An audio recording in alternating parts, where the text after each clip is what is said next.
Atas komponen itu juga belum langsung kami aminkan, tetap dilakukan penyisiran kembali oleh Dinas Pendidikan maupun oleh suku dinas untuk memastikan komponen yang disusun oleh sekolah betul-betul sesuai kebutuhan. Dalam kesempatan yang baik ini hadir pula Bapak Kepala Suku Dinas Wilayah 1 Jakarta Barat. Saya persilahkan untuk menjelaskan secara lebih detail kenapa sampai sempat terjadi muncul kekurang cermatan dalam proses penyusunan komponen yang di-input di suku dinas. Saya persilahkan, Pak. Sekitar akhir Juli itu kita harus segera menginput e-budgeting, ya e-budgeting, sehingga kita cantumkan nilai yang tadi dikalikan sekian itu ada 82, sekian M, ya karena sekolah itu belum merencanakan, belum menginput ERKAS itu, ya rencana kerja sekolah, rencana kegiatan di sekolah, sehingga di dalam pelaksanaannya mungkin staf menginput di dalam hanya 2 kode rekening, padahal itu hanya untuk sementara. Setelah sekolah menginput ERKAS, itu yang akan kita matchingkan ke dalam. Ada mekanisme internal dulu di sana, ya ada inspektoratnya, ada kajian di DPRD-nya. Kita belum mengintervensi sampai ke sana dulu. Tapi RAPBN-nya belum dimasukkan ke Kemendagri untuk dievaluasi, Pak? Ya nanti kalau sudah masuk nanti kita akan lihat. Tapi ini belum masuk. Nanti bicara dengan Pak Anies maupun Pak Prasetyo nanti. Stabilitas politik jangan sampai nanti berkembang menjadi gangguan keamanan. Kemudian kedua, anggaran, karena ini sudah menjelang akhir tahun anggaran. Kita akan sisir, saya minta nanti dirjen terkait untuk menyisir daerah-daerah mana yang anggarannya penyerapannya bagus, yang kurang, masih ada waktu untuk kita dorong. Yang penting anggarannya sudah 100 juta itu terpenuhi. Nah, cara-cara seperti ini berlangsung tiap tahun. Jadi saya cek, karena itu tiap tahun selalu muncul angka yang aneh-aneh. Misalnya, seperti tadi, kalau ada kegiatan, kalau sistemnya smart, maka dia akan melakukan verifikasi.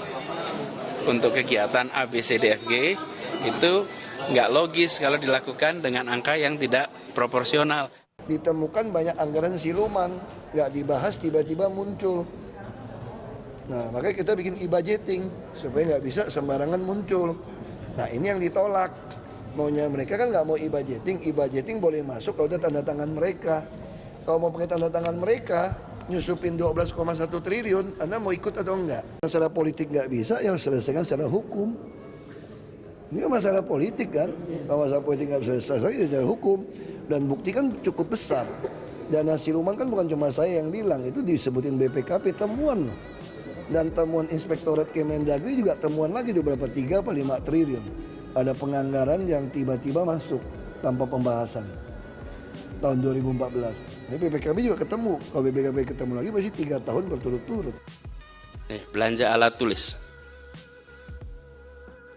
Tahun lalu atau tahun ini 349 miliar, tahun depan 1,6 apa tuh? Triliun. Abrakadabra kan bisa. Bagaimana kita menjelaskannya, Bapak sekalian? Belanja alat tulis kantor dari 349 miliar jadi 1,6 triliun. Sekarang pertanyaan saya tadi, who gets what, why, when, where, how much? Ayo coba jelasin. Ini namanya self-humiliation.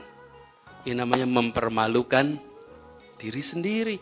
Kita saja, kalau anak kita tanya nih, di rumah nih, Bu, Pak, apa sih itu yang ditulis di koran katanya ada 1,6 triliun? Bisa jawab tidak Bapak-Ibu sekalian? Yang kami hormati, sebelum video ini dimulai, klik dulu tombol subscribe dan jangan lupa nyalakan loncengnya supaya kalian mendapatkan notifikasi setiap kali saya upload video. Tekan tombol subscribe itu gratis, tinggal diklik, saya tungguin. 3, 2, 1. Selamat, Anda sudah bergabung dengan channel ini dan terima kasih sudah support di channel ini. Thank you.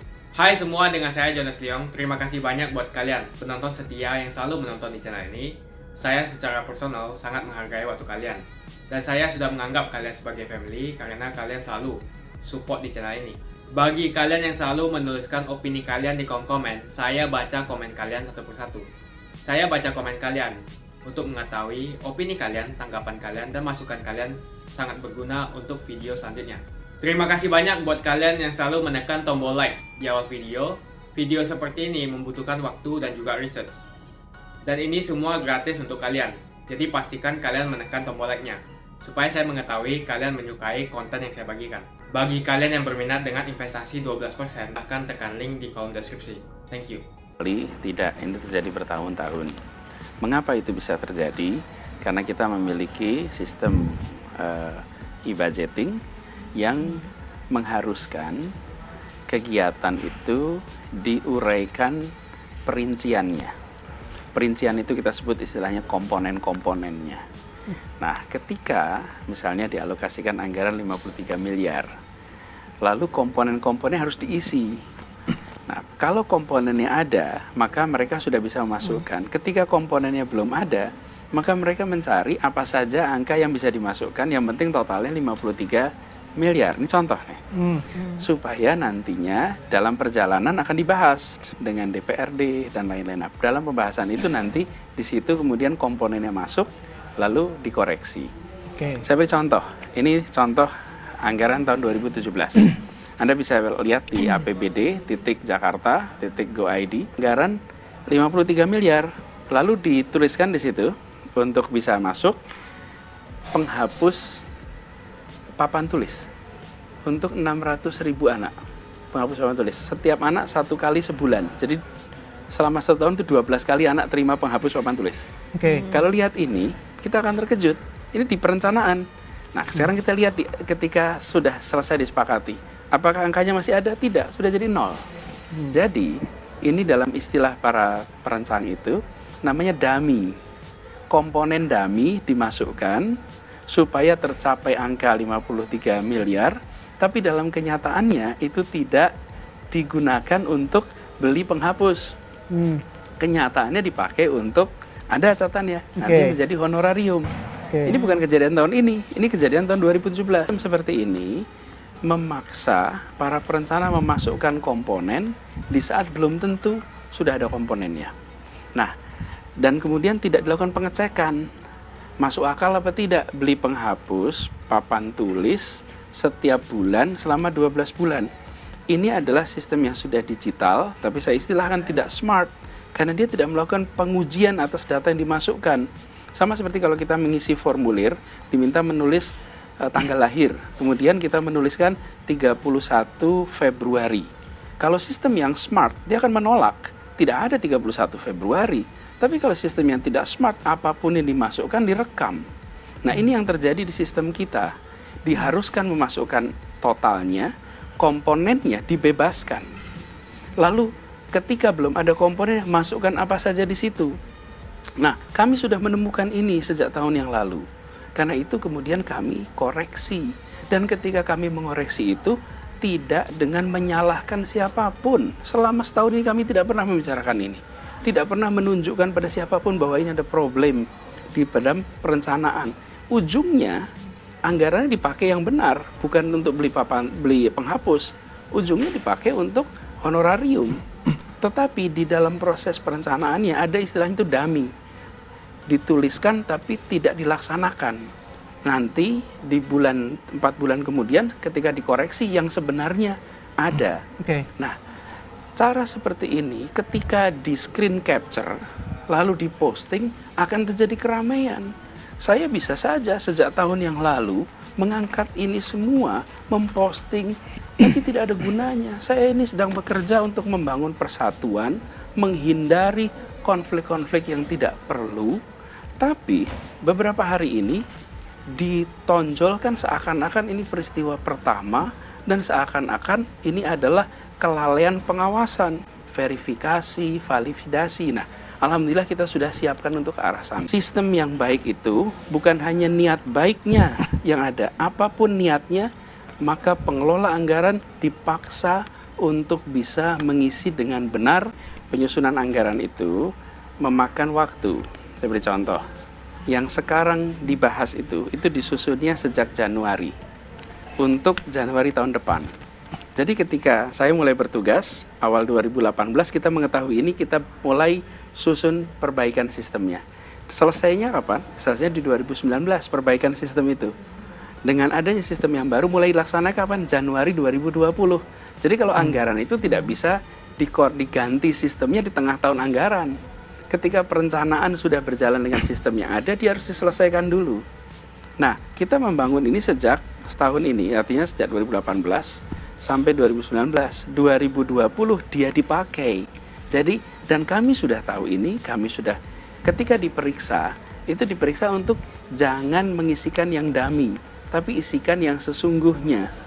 Karena kalau diisikan yang dummy seperti ini, akhirnya seperti sekarang, kita ramai, dan ketika dicek kan, Dinas Pendidikan pun bilang bahwa bukan untuk AIK Aibon, itu karena yang mengerjakannya asal pilih aja, pokoknya apapun komponen dimasukkan. Jadi yang penting terpenuhi angka yang diharapkan. Itu yang tidak boleh. Ketika ada kegiatan, maka diterjemahkannya harus dengan komponen-komponen yang relevan dengan kegiatan itu. Kalau tidak relevan, harusnya sistemnya menolak. Nah, kita besok yang sudah bangun, sudah selesai, dipakai mulai tahun Januari 2020, insya Allah akan bisa meminimalisir itu. Dan saya perlu sampaikan, yang namanya aplikasi itu terus-menerus mengalami upgrade. Ini proses yang normal, bukan menyalahkan yang kemarin, bukan. Ini adalah untuk terus-menerus melakukan upgrade. Setiap aplikasi pasti ada loophole-nya, dan itu yang kemudian diperbaiki terus-menerus. Tapi dalam proses perbaikan ini, ada yang kemudian melakukan screen capture, kemudian menyebarkan seakan-akan ini barang rahasia karena buruk. Bukan. Ini dalam rangka menjaga supaya koreksi ini tidak menimbulkan kegaduhan di masyarakat. Sekarang sudah terjadi kegaduhan itu, saya terpaksa harus menjelaskan bahwa inilah yang selama ini terjadi setiap tahun. Dikerjakan secara digital, diperiksa secara manual.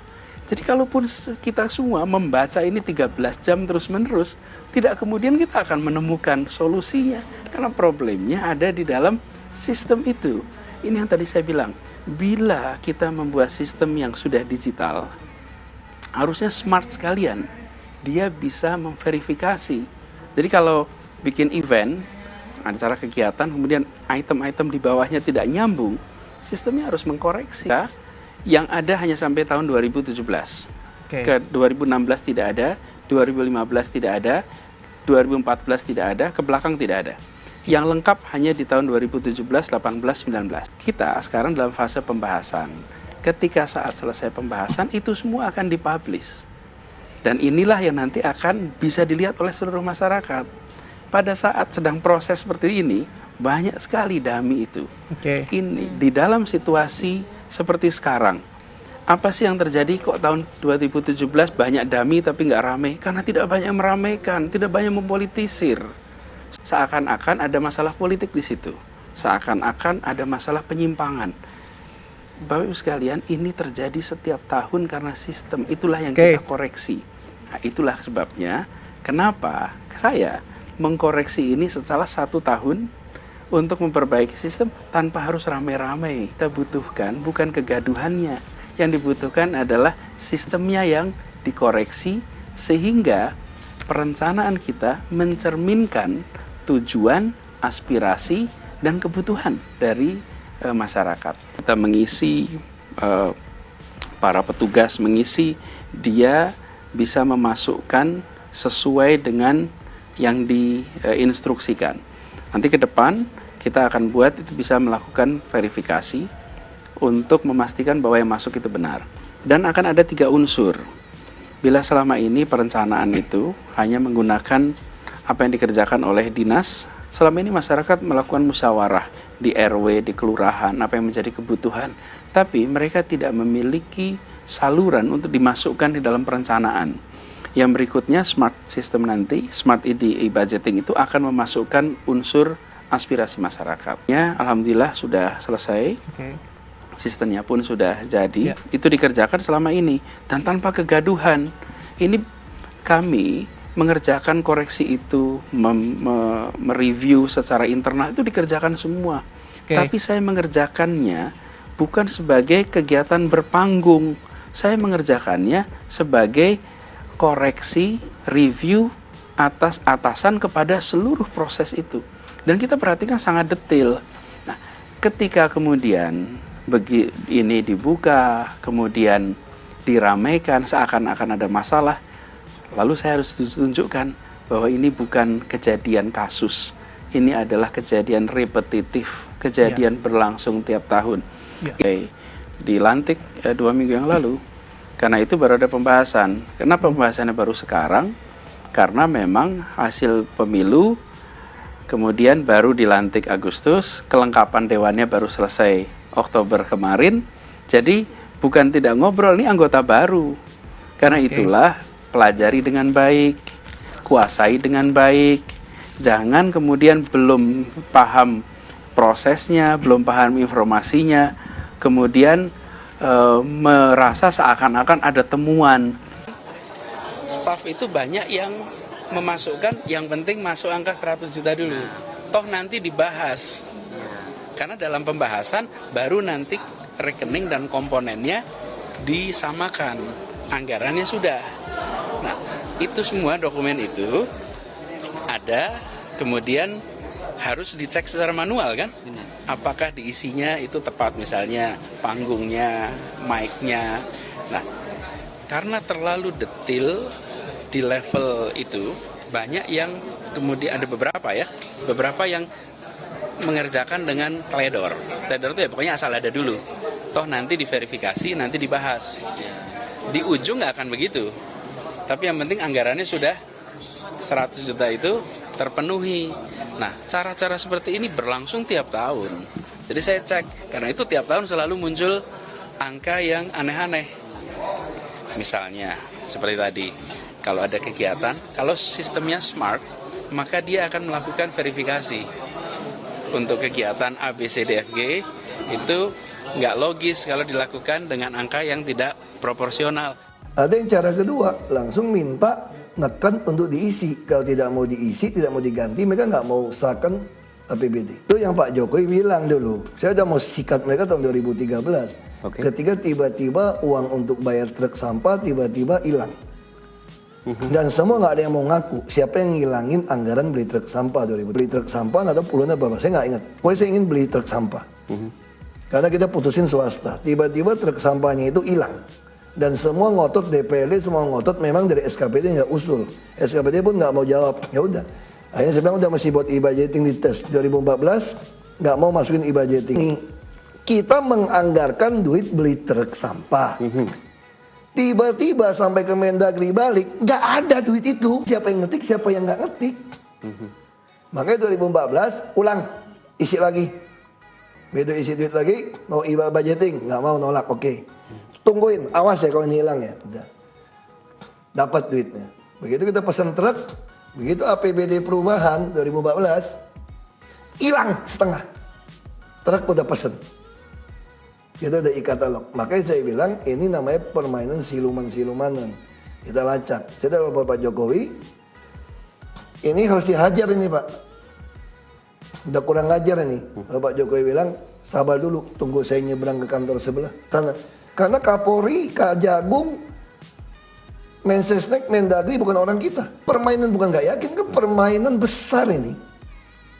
Ini kan seperti kata Pak Ketua yang lama kan, ini kan udah puluhan tahun dilakukan, cuma sekarang bermasalah. Itu kalimatnya itu, kok ini udah bertahun-tahun aman-aman aja, kenapa sekarang? Berarti yang nggak beres si gubernur si Ahok nih. Nggak bisa komunikasi nih, terlalu kasar loh. Bukan nggak bisa komunikasi, nggak bisa konspirasi. Presiden kok. Sekarang gimana Pak? Kita terusin nggak nih Pak? Untuk transformasi Indonesia ini, anggaran. Beliau tanya, ya harus terus dong. Tapi risikonya apa? Risiko saya dipecat dan dipidana Pak. Beliau tanya, bisa nggak saya tidak mau keluarkan surat tidak mecat Anda? Saya bilang tidak bisa. Kalau MA memutuskan saya salah, Bapak Presiden harus mengeluarkan surat memecat saya. Pertanyaan bukan itu Pak. Pertanyaan adalah, kita masih sama nggak? Serius nggak nih? Untuk bongkar siluman-siluman APBD? Beliau masih sama. Kalau gitu kalau cuma saya yang dipecat terlalu murah buat Republik ini. Terlalu murah. Saya harus mati pun terlalu murah kalau cuma saya mati supaya untuk mentransformasi seluruh APBD. Terlalu murah. Uang segalanya. Saya tahu persis bagaimana mereka masukin. Saya panggil, inspektorat udah panggil. Nah, saya anak-anak di bawah ini mulai sadar nih, gubernurnya betul-betul mau fight ini. Mereka mulai bocorin. Mereka mulai lapor ke kita. Jadi Pak dulu tuh sebetulnya Bapak tuh ditipu kira-kira gitu loh. Oknum DPRD masukin, dia ketik. Lain ini BPKAD, staf yang ketikin. Kita pecat dia, pensiunin, lalu pindah ke Bapeda. Di situ anak buah yang mau masukin. Itu yang terjadi. Jadi intinya ini sebetulnya pemerasan tanda kutip. Anda tidak mau masukkan versi saya tidak mau sahkan APBD Anda. Ya gitu aja sederhana toh. Sekarang saya bilang nggak bisa masukin satupun titip menitip, nggak ada. Makanya mereka marah, tapi marahnya itu akhirnya kejebak sendiri. Mereka berpikir pintar. Kalau gitu fitnah aja. Si gubernur membuat APBD palsu tanpa persetujuan mereka. Yang asli ini loh. Nah ini kena. Dulu mereka nggak pernah mengakui ada APBD versi mereka. Karena dia paksa ketikin. Nah sekarang dia harus mengakui. Begitu dia mengakui mau mendaftarkan saya ke polisi bahwa saya memalsukan APBD. Justru disitulah dia menyatakan ada 2 APBD tanpa sengaja sebetulnya. Nah kalau Anda punya 2 APBD, saya buka aja ke masyarakat. Silakan Anda nilai mana yang lebih masuk akal. APBD versi DPRD apa versi saya? Saya yang nipu apa dia yang nipu? Terus dikeluarin dari si Ainun, dianalisa. Bagaimana cara membuat APBD versi DPRD? Ternyata sederhana cara membuat di kami yang sudah ada, dipotong 10%, 15%, diskon kan dapat duit nih. Duitnya itulah masukin yang versi yang belanja mereka. Pinter loh. Dan mudah kan? Diatur semua, kan terbukti. Tendernya UPS. diatur semua. Kan sudah terbukti UPS. Orang-orang mereka semua. Iya, ada nggak? Yang tender juga di kandang tempat makanan, toko fotokopi segala macam. Itu semua kan memang udah permainan satu set. Ini masuk kan, ke dalam anggaran mereka. Ini kan APBD nih, misalnya kita bilang 100 perak. Ya. Anda mau nitipin 10 perak. Duitnya dari mana? Kan nggak bisa dia 110 dong. Anda curi dari sini nih. Jadi 100 perak itu ada diskon 10%. Dapat dong 10 perak. Sini tinggal 90. Masukin 10 Anda, plus 100. Tapi akibatnya apa sini 90? Sekolah nggak jadi setengah. Kantor lurah nggak jadi. Seat pile nggak selesai.